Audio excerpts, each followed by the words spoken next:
عليكم. إذا غادي نهضروا اليوم على تكتونية الصفائح أو حركية الصفائح. كيفاش تم اكتشاف أن القارات تتحرك؟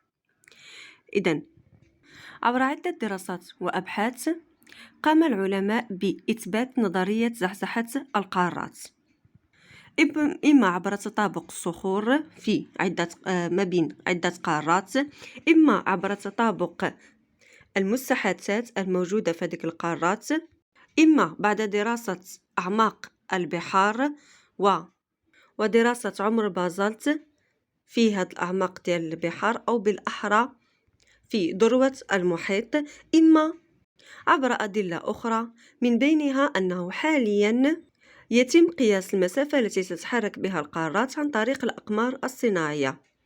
وبالتالي هضرت هذه النظرية على أنه قبل 250 مليون سنة كانوا القارات عبارة عن قارة واحدة اسمها لابونجي. إذن هذه القارة انقسمت لعدة قارات فيما بعد، وتباعدوا على بعضياتهم تدريجيا حتى ولاو في الشكل الحالي اللي عليه قارات في الكرة الأرضية. إذن كيبقى السؤال، كيف تم ذلك؟ يعني كيفاش القارات انقسموا؟ إذن بعد عدة دراسات تم إثبات أن القارات والمحيطات هي ضمن الطبقة تدعى الصفيحة أو بلاك، والانقسام تم على مستوى الصفائح، بمعنى أن التباعد ما تمش ما بين القارات، بل التباعد تم على مستوى حدود الصفائح، أو بالأحرى تقارب من جهة أخرى. كيفاش كيتم التباعد وكيفاش كيتم التقارب، وكيفاش بدا اصلا هذا الشيء كامل؟ يعني شنو هو السبب اللي خلى هاد القارات ينقسموا، وبالاحرى شنو هو السبب اللي خلى هاد الصفائح يظهروا وينقسموا حتى هما بيناتهم، وتكون هناك حركيات او حركات معينه ما بيناتهم، اما عن طريق التقارب اما عن طريق التباعد. باش نجاوبوا على هذا السؤال خاصنا نعرفوا مناش كتكون الكره الارضيه. اذا اعماق الكره الارضيه كتكون من عده طبقات، من الوسط حتى الخارج عندنا البذرة، النواة الخارجية، الميزوسفير، الأستينوسفير اللي كيكونوا الرداء، وثم الرداء العلوي، وأخيرا القشرة الأرضية. كتميز هاد الطبقات باختلاف الكثافة ديالهم، يعني اختلاف المكونات ديالهم.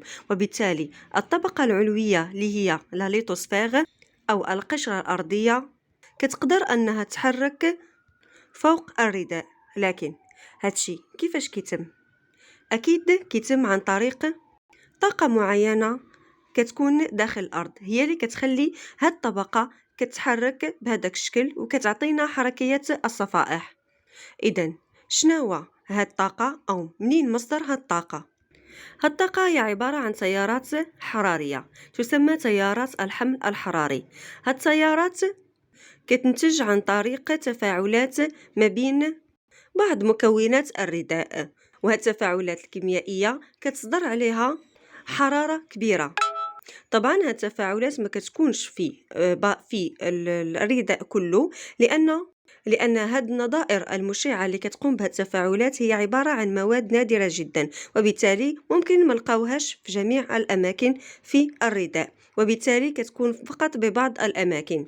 وهاد درجة الحرارة اللي كتنتج عليها كتؤدي إلى انصهار جزئي للرداء وتشكل هاد التيارات. هاد التيارات كتمشي في اتجاهين مختلفين من منطقة الانصهار، وبالتالي كتشكل واحد القوة كبيرة اللي كتأثر على الطبقة الفوقانية اللي فوق من الرداء وهي القشرة الأرضية، وكتؤدي لحدوث كسور كثيرة في هاد المنطقة ديال القشرة الأرضية، وبالتالي انقسام هاد الجزء وتباعد الجزئين منقسمين.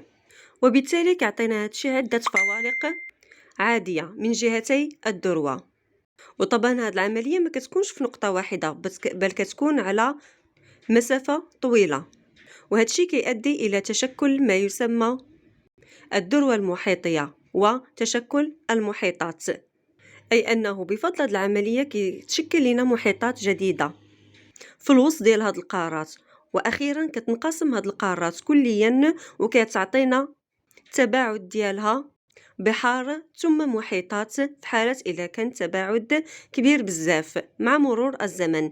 وهذا المثال هو مثال ديال الصفيحة الإفريقية والصفيحة أمريكا الجنوبية. طبعا الصفيحة الإفريقية هي اللي كتنتمي لها القارة الإفريقية، وصفيحة أمريكا الجنوبية هي اللي كتنتمي لها أمريكا الجنوبية جيولوجيكمون أو بمعنى جيولوجي.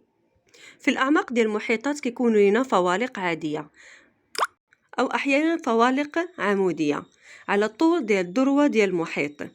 وأيضا الانصهار الجزئي للصخور اللي كتكون لنا لاستينوسفير أو الرداء العلوي كيؤدي لتشكل غرفة صهارية ثم تشكل بركان، وبالتالي على طول الذروة كيكون عندنا سلسلة من البراكين. هاد السلسلة من البراكين كنتج عليها صخور أو تشكل صخور البازالت، وبالتالي أعماق المحيطات كتشكل أساسيا من صخور البازالت. وفي العمق ديال هاد البراكين كيكون عندنا الغابرو. لكن طبعا من جهة أخرى للصفيحة كيكون عندنا انغماس أو انغراس صفيحة أخرى تحت صفيحة أقل كثافة منها. غالبا كتكون عندنا صفيحة محيطية كتكون قشرة محيطية تحت القشرة القارية. الانغراس ديال هاد الصفيحتين كينتج عليه طبعا تشكل عدة زلازل ناتجة عن شقاقات اللي ناتجة عن الاحتكاك ما بين صفيحتين، وماشي فقط زلازل بل أيضا تشكل عدة براكين ناتجة عن انصهار جزئي للصخور بسبب الاحتكاك ما بين القارتين أو الصفيحتين. وهاد البراكين خاصة كتكون من نوع البراكين الانفجارية، بخلاف البراكين اللي كتكون في الذروة اللي كتكون براكين انسكابية. الصخور المميزة اللي كتنتج على هاد البراكين هي صخور الأنديزيت، وطبعا في الأعماق كيكون عندنا تشكل الجرانيت. وبخلاف مناطق التباعد، مناطق تقارب القارتين كتميز بحدوث عدة فوالق معكوسة وأيضا طيات، وهاد الطيات كتنتج عليها تشكل سلاسل جبلية تسمى سلاسل التمر، مثل سلاسل بجبال أنديز اللي كتواجد في الجهة الشرقية لأمريكا الجنوبية. إذا مناطق التمر كتميز براكين انفجارية، صخور أنديزيتية ولتحت صخور جرانيتية، فوالق معكوسة ثم طيات. ولكن في حالة استمرار تقارب صفيحتين أو بحالة استمرار انغماس صفيحة تحت صفيحة، وكانت الصفيحة المنغرسة كتحتوي على قارة، واستمر هذا الانغماس حتى اختفت كليا القشرة المحيطية وانغمست كليا تحت القشرة القارية. إذن غتوصل تلك القارة بحال مثلا هنايا مثال ديال الهند عند القارة الأخرى بحال هنايا مثال ديال آسيا، وغيحدث اصطدام ما بين القارتين. علاش؟ لأن الكثافة ديال القارتين متقاربة، وبالتالي حتى وحدة فيهم ما غتنغمس تحت الأخرى، وهذا الشيء غيؤدي لاصطدام ما بين القارتين.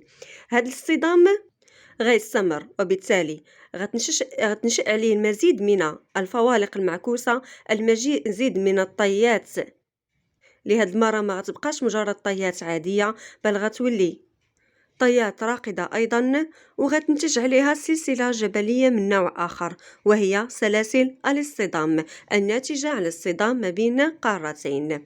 وهاد السلاسل عندنا مثال معروف وهي سلسلة جبال الهيمالايا.